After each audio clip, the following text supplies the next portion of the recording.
A very good day to you. I hope you had yourself an amazing, amazing Friday. It's the 30th of August 2024, 19:00 hours East African time. And of course, this is the Black Hot Fire updates with me, Dimoro. I'll be telling you about each and everything that was making headlines in Africa today. That is from, I have news from Kenya and Haiti. We're going to be looking at, of course, we're going to be looking at Nigeria. We're going to be looking at Kenya again, where we're going to be especially looking at the robot waiters that I saw in Nairobi. We're also going to be looking at Sudan, where there were severe floods that swept around 31 people, at least 31 people so far. And of course, we're also going to be looking at Senegal, which has been seeking to strengthen ties with Russia, with Senegalese foreign minister visiting Russia in what is calling a bid to strengthen bilateral ties. We're also going to be looking at Nigeria and Niger, with Nigeria signing a new security cooperation agreement with Niger. Nigeria being one of the countries that was really threatening Niger the other day when, telling them to either give back the government to the democratically elected leaders or they are going to invade, because apparently Nigeria's president is the chairperson of ECOWAS, that is Bola Tinubu. ECOWAS being the West African bloc, the West African cooperation bloc that is supposed to be uniting that particular bloc in Africa.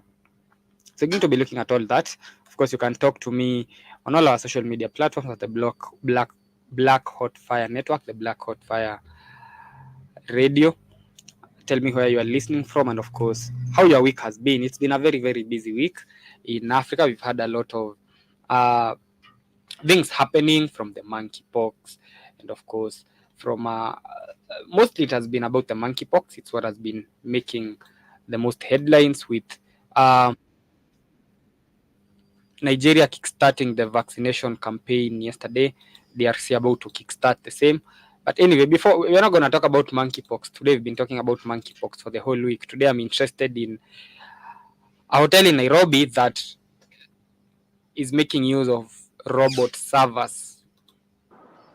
It's lunchtime at the Robot Cafe in Nairobi's Kileleshwa suburb, and an unusual waitress is causing excitement. Thank you, Nadia. Nadia is one of 3 robot waitresses incorporated here to improve service delivery. This is a first in East Africa. You assign them duties in the morning like normal waiters. You tell them which tables one particular robot is supposed to go, or what is expected to do there. Because, for instance, they do more than just serving. They sing happy birthday. For instance, let's say you do a reservation and you have a birthday. It's going to deliver you your cake with the message and everything, and also sing happy birthday with you with a background of waitresses. Use of robotic technology in the food service industry is not new.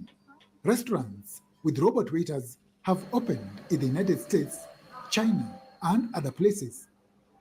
But the concept is new to Africa. Since opening in Nairobi 2 months ago, Robot Cafe staffers say the reception has been good, with the robots being the attraction for customers like Brooke Abito, who is here today with his family for lunch. I was happy to show my kids this, in Africa, in your own backyard. So yeah, it was very good. You can see that the technology needs a bit of development, but it's really nice how the robots take the food, they come and serve you. And when I come back next time, I want to see the robots more interactive, taking your orders, bringing your food. But it's a very good first step. According to government data, the hospitality industry is one of the big sources of employment in Kenya. The introduction of robots in the sector brings fears of people being driven out of work by machines. However, industry experts like Edith Ojuang say there is no cause for alarm, as the technology will just serve as a tool to improve efficiency and quality of service delivery. I really don't think it can face off the entire human labor, but it will be incorporated still, just like we have incorporated the other technology, and we've used it to improve our human labor and worked together. Ojuang's advice is for Kenyan schools to incorporate technology training into their hospitality curriculum in readiness for the shift. If we keep training people the traditional way, and by the time they're released in the industry, technology has already gone a notch higher. It becomes scary for them already, and it becomes difficult to be able to adopt.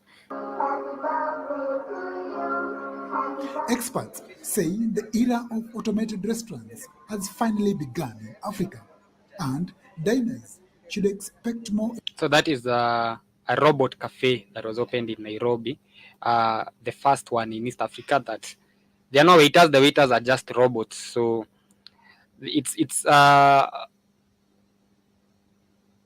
new advancement in, we've not seen that. I know maybe it's there in the West and in Europe, but we've not been seeing that in Africa as much. And looks like it's now going to start becoming a thing. That just being the first robot cafe in East Africa, where now to access the menu, you scan a QR code at the table, you place your order online. Once the food is ready, a bell rings to alert uh, the robot waiter that brings the food to your table. So the robots work the whole day, and then they are charged overnight, and they are controlled through software. So now the restaurants have been arguing that it's more effective than having human waiters, because for this one, you don't have to pay it, and it does the work. All it needs is electricity to be charged, and you don't have to counter. You don't have to once go back to your pocket to pay for salaries. So in a place that has unemployment rates as high as Kenya and in East Africa and in Africa, then even the little jobs that we have, if we start replacing people with robots, people with such things, then I don't see how that is going to benefit us. The little jobs that we have, replacing them with robot technologies, because I know at the end of the day it might look cost effective, but is it really? If we were to ask those questions, for example, how much was that robot in the first place? What is the maintenance cost of that robot? Isn't it cheap and more cost effective to actually provide employment for your fellow Africans in those restaurants? And because if robots now go even into the hospitality sector, then now I'm worried. They have been, actually, technology and AI has been replacing people in all the other sectors. I was talking to a friend of mine who does voiceovers, and he was worried because they are no longer getting hired for voiceovers anymore. There is Google, is it Google? I don't know if it's Google or OpenAI came up with Voice Lab, where I can now clone anybody's voice to do my voiceovers. I can have anyone do my voiceovers. So now those are people who lost jobs because of technology, and it has been. I can actually have Morgan Freeman do an ad for me right now if I want to. I just need to have a voice of him talking, clone the voice, send it to Voice Lab, write the script, and Morgan Freeman will be advertising my business, or anyone, any other, Robin Williams. I can have anybody do my voiceover at the moment. So in reality, in a place that is already struggling with unemployment, and by that I mean Africa, because we have a lot of unemployment cases happening in Africa. You find about 70% of Africans are unemployed. If you look at, most of them are educated, they are skilled but unemployed. So the little jobs that we have, we're still replacing them with robotics and technology, and that is just going to make things worse, because you look at even simple things such as hospitality, where we have people who are skilled and trained, but we are now replacing them with robotics. So you look at AI and technology and how it has been taking over the workforce. For example, you go to art, you talk about graphic design, you talk about, now I don't even need a graphic designer to make a poster for me. There's an AI that can just describe the type of poster I want, and it will make me a poster. YouTube has that AI, by the way. If I want to do a show on something, okay, it makes really bad graphics. The graphics are ugly to look at, and I'm I'm always fighting with I'm always fighting with Joby when they make graphics using that YouTube AI, because it makes really ugly graphics. But imagine it's at its development stage. So if it continue, one thing with AI is it learns. It gets its knowledge base through continuous learning. So you can of course tell it's going to develop over time. And the problem with that is, now what happens to the graphic designers in the thousands that we have in Africa now that we're replacing them with AI? What happens to the creatives that used to be in the creative space? Now I don't even need a video editor. I can have an AI edit my videos. I don't need a music producer. I can have an AI make beats for me, fine tune the, I, replacing almost each, in a few will no longer even be needing drivers. I mean, they are self-driven cars. Doctors, I saw a health facility, was it in South Africa, that the people operating there were not even doctors. They just had an AI that you just key in whatever symptoms the patient had. You measure the temperatures, you key in data on the patient, and the AI prescribes the medicine, the drug that you're going to give to the patient, and all you have to do is just follow whatever it's saying. And they were saying that it's actually better, it's more accurate than human doctors, because it has a database of all the illnesses, all the cures, and everything, all the drugs. So as we are advancing digitally, we are ending up replacing our own self. And at one time, people are saying one day AI and technology is going to be smarter than humans. Well, it's not smarter than humans, but it has a wider knowledge base than humans at the moment. I mean, I don't think there's anybody with a higher knowledge base than ChatGPT.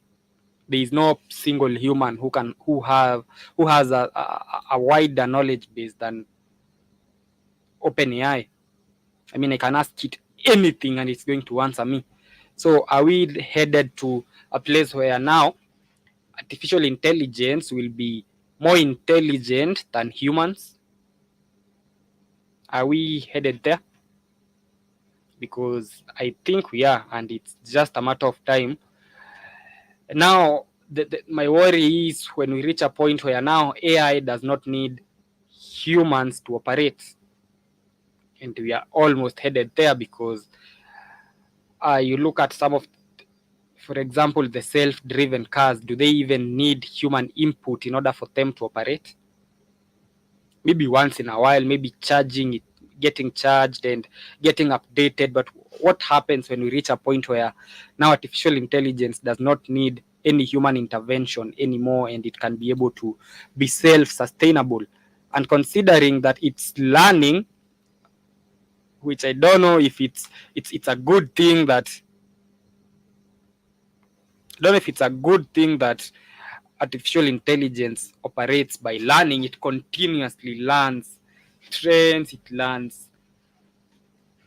And you look at the social engineering that has been happening in some of those artificial intelligence sites. For example, there were claims that the Snapchat AI is one of the apps that is used in social engineering. That is, now that it gives people, most people do not have people to talk to. So people have problems, they don't know who to talk to. People can't afford therapists, people can't trust their friends. And so a majority of people now use the Snapchat AI as their therapist. And what happens? It collects data and creates a digital footprint of you, a digital footprint of people. So now every day I go to the Snapchat AI and tell it, my periods are late. That is for ladies. And a few days later, I go back and tell it, oh, my periods came. They're no longer late. So it's just creating a digital footprint of you. Then in a few months, you go back to it and you tell it all your problems, and it gives you those preset answers, AI type answers. It has preset answers that it gives you to for anything. So what is happening is social engineering, where you willingly giving away all your information without knowing, and now AI has a digital footprint of you. And when I say so, it's and when I talk about a digital footprint, I don't think anybody escapes this, because right now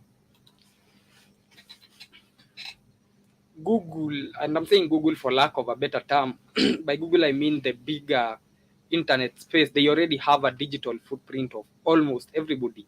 For example, if they want to know about, they probably have a digital footprint of Jibba Jabba. From his email address, I know what he does, they know what Jibba Jabba does.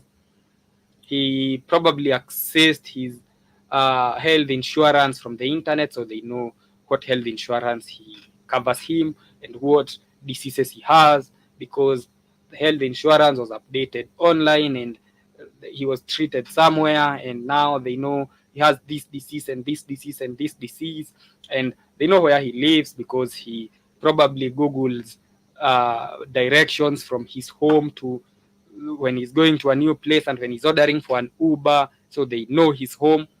So piece by piece by piece by piece, they have a digital foot. They know his face because he has probably backed up his photos on Google Photos, which is a cloud service. So they have his photos. They know his kids because he probably has pictures of his kids on his phone, which he has backed the same on either Apple Store, on iCloud, I mean, or on uh, Google Photos. So they have a picture of the same. So they end up having a whole digital footprint of you, and they know each and every other detail about you. So, and that is why, as Jibba Jabba is saying, and it's true, you'll just go to YouTube, watch a video of fishing, and the next ad that comes up is a fishing pole. You'll go Google an image, you'll go Google something. For example, for a lady, you'll go Google something to do with pregnancy, and the next ad that comes to you is abortion clinics. You'll go Google something on this, it's because they now have they know your age, they know where you live, they know what you do, they have your image, they have your networks, they know where you go every now and then. And so now the fact that we cannot even escape this anymore, we can't escape sharing our digital footprint. We can only minimize, but we can't do away with it, because at the end of the day, we live in I would say we live in a corporate world where we still need to trade, we still need to do business, you still need an email address, you still need a smartphone, you still need social media every now and then, especially if you operate a business, in order for your business to run. So you still need health insurance, which is going to be accessed online. So we end up not being able to live the private life that we might want. I mean, you might say you don't have social media, and so you live a private life, but in real sense, you don't. So you end up, all you can do is maybe minimize on because I saw there was a time when people were covering their laptop cameras with banning their laptop cameras, the webcam, because they believed people would watch them from the webcam. I know that might be true, but that's not enough. I mean, they don't even need the webcam to get your digital footprint, because they see that every day.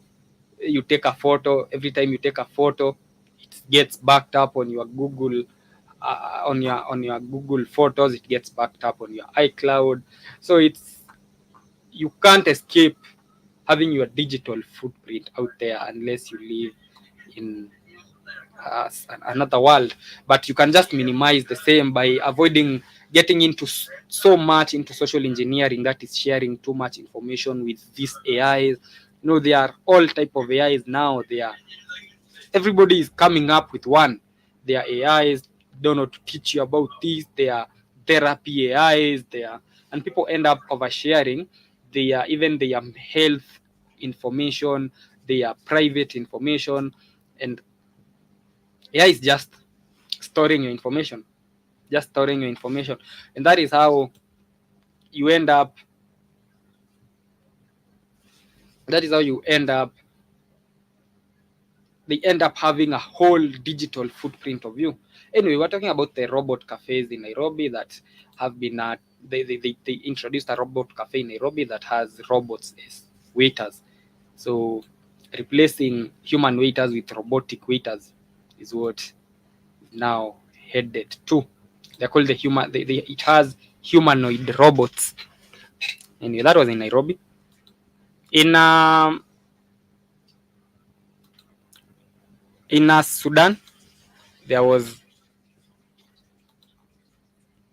severe floods that swept and killed about 31 people. It was a flood that swept through northern Sudan. There's been rains happening there, and it swept through communities and villages in northern Sudan, and it has led to the death of 31 people so far. That is according to the Sudanese civil defense spokesperson. Goes back to the thing that we always talk about, disaster preparedness in Africa, and how people really don't care about the leaders, really don't care about the people, because once again, the Sudan has a Met department. It knew the rains were going to be heavy. It knew that the people living next to rivers were going to be affected. They were never evacuated. They were never helped. Now, more than 317,000 people are homeless. 118,000 have been displaced, and 31 have been confirmed dead so far. Whether it's about 500 days since the Sudan war escalated, where now the Sudanese armed forces are fighting against the RSF, the Rapid Support Forces. The UN, the UN has been trying to bring peace there. It had a conference in Geneva to stop the fighting in Sudan. The RSF refused to attend. So now the Sudanese armed forces was, I don't know, negotiating with who on how to stop the war, because the people they are fighting with never attended the peace talks. So the peace talks are not going to materialize into anything, because even the parties themselves are not attending. That is Sudan. Nigeria and Niger signed a security cooperation agreement, even though there is a lot of tension in Nigeria and Niger, because in last year's coup in Niger, Nigeria had threatened to send the Nigerian army there to bring stability. And Tinubu had said that if you don't give back the government to whoever you called it against, well, I'm going to send ECOWAS there. So Nigeria was very mad when Mohamed Bazoum was ousted, and that strained the relationship between Nigeria and Niger and ECOWAS, because apparently the chairperson of ECOWAS is Nigeria's president, and that threatening to send military intervention in Niger did not sit well with the Nigerian transitional government. So now there's been that tension happening with Niger, and of course, rightly so, questioning on why Nigeria was so quick to threaten to intervene and to send military intervention in Niger, yet it never intervenes, and ECOWAS never intervenes when there is Islamic violence and terrorism in the same countries. I mean, people will get, school children will get abducted, villages will get swept, 100 people will be killed in a village in Niger, Mali, but ECOWAS will never speak. You'll never hear ECOWAS threatening to break down those terrorist groups, but wait until it's a coup. That's when ECOWAS knows how to act. And the same Nigeria that was threatening to send armed forces to Niger is the one that has failed to fight Boko Haram, not just in Nigeria, but also in the Lake Chad region. You know, Boko Haram has been terrorizing that part of West Africa for the longest, but Nigeria has never done anything with its ECOWAS, with the fact that its president has the ability to order the ECOWAS armed forces into whatever region is the Boko Haram are in, and of course fight them. But he has never done that. He is waiting for orders, I don't know from where. So now Nigeria and Niger signed that. They signed a security cooperation agreement that is aiming to bring back a little cooperation at least and bring about regional stability and security, because at the end of the day we just all Africans, and it's just that Nigerians are a bit backward as compared to Niger. And it's not the whole of Nigeria, it's actually the politicians and their leaders who, because it's not the Nigerian people that threatened to intervene to occupy and get into Niger. It was the Nigerian president. The Nigerian people maybe don't even are even supporting the new government, but now their president was one of those threatening to get into Niger if the government is not taken back. In Senegal, the Senegalese foreign minister is in Russia and he's seeking to improve relations with Russia. And Russian foreign minister was in Senegal the other day. His name is Sergei Lavrov. He was in Senegal, and it was at that point that they had a meeting with the new Senegalese president, and part of the talks were about the Sahel, because they think Senegal is one of the most stable countries in that region of Africa, the West, and that is why Russia has been seeking to increase cooperation, especially in mineral exploitation, energy, agriculture, research, as well as fisheries, because I do understand that the new Senegalese president, Diomaye Faye, did away with all the fishing agreements that had been signed before him. So that affected the fishery, the fish market. So now Russia is seeking to control the fisheries. It's seeking to get into, to tap into Senegalese agriculture. It's seeking to get into Senegal's energy sector. It's seeking to get into Senegal's mineral exploitation. So it's seeking cooperation in among those areas, and that was why Senegalese president, the Russian foreign minister Sergei Lavrov was in Senegal, and now the Senegalese foreign minister is in Moscow having talks with Russia on how they can increase cooperation on those two areas. And don't get, I don't think it's cooperation, but I'll just call it that. So that is Russia trying to leverage on Africa's minerals and resources, acting on a selfish point of view, which I understand, of course. As a country, you look into how your people are going to benefit from the stupid ones, the ignorant ones, and that is Russia wanting to take advantage of the same. And so, as we come to the end of the show, we have been looking at everything that was happening throughout the whole of Africa. And maybe the other thing that I haven't mentioned is that there were 4 Nigerians who were jailed in the UK for forging 2,000 marriage documents. So those are Nigerians, typical Nigerians. They were sentenced in a prison. They were sentenced to prison in the UK after being convicted for forging over 2,000 marriage certificates to aid illegal migrations. So they made their way to the UK, and they decided that we're going to help my Nigerian people to get into the UK. And so they would forge marriage certificates. And now if you wanted to go to the UK, that is, and get the UK citizenship by marriage, you would get a false Nigerian customary marriage certificate and other counterfeit documents to help individuals unlawfully stay in the UK. And they were found with about 2,000 of them. Those are Nigerians. Nigerians know how to look for money anywhere. Put a Nigerian anywhere, and they're going to find a way to make money from there. And Jiva is saying devices with internal batteries are always on. Wow, I never knew about that. I thought that when I switch off my laptop, it goes off. But you know, it's so obvious that these people are always tapping into, you know, it's social engineering is too obvious, especially if you look at the devices that we have. For example, with an iPhone, anytime I call on to Siri answers. So that means the microphone is always on. It just responds when I say, hey Siri. If it's Google, I don't know, Google is the Google Assistant. So by just saying that already, my Siri is on. So that means it's always listening 24/7. It just responds when it gets that keyword. And Jiba says recording and transmitting. And he's asking whether Ruto built houses for the flood victims. Of course he didn't. He promised, but do they deliver? African politicians are always so good in promising.